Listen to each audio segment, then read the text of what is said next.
네, 그럼 코로나19 상황 짚어보겠습니다. 하루 동안 새로운 확진자는 1,062명입니다. 전국에 강력한 거리 두기 단계가 적용된 지 열흘 정도 지났지만 효과는 나타나지 않고 사흘 연속 1,000명대를 기록하고 있습니다. 특히 수도권이 문제입니다. 서울과 경기, 인천 합쳐서 확진자의 73%가 집중됐습니다.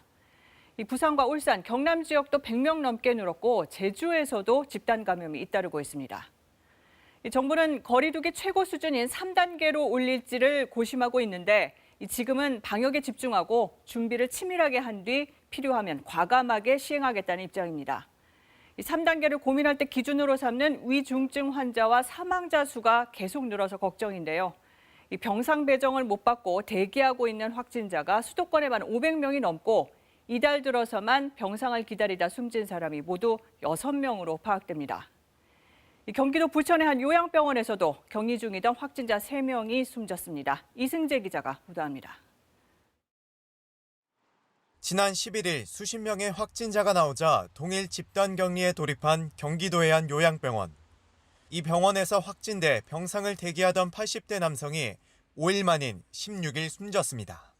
이보다 앞서 병상을 기다리던 70대 남성 확진자 2명도 지난 13일과 14일 요양병원에서 결국 숨을 거뒀습니다.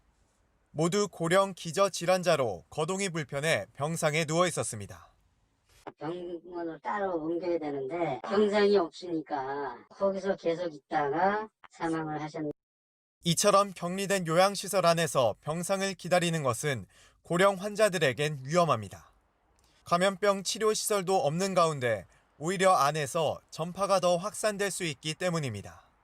물자가 들어와야 되고 직원들이 거기에서만 내내 있을 수가 없잖아요. 결국 전체 유행을 줄이기 위한 노력이 있지 않으면 고위험군 보호도 어렵다. 일단 감염이 시작되면 걷잡을 수 없기 때문에 일부 지자체는 요양시설들을 예방적 차원에서 미리 집단 격리했습니다. 입소자하고요 종사자들 관계자들을 그냥 다 같이 격리를 시켜버린 거죠. 예방 차원에서 일주일 동안 그냥 격리를. 평택 박예병원에 이어 순천향대 부천병원까지 코로나19 전담병원을 자청하고 나서 다음 주부턴 병상에 숨통이 트일 것으로 전망됩니다.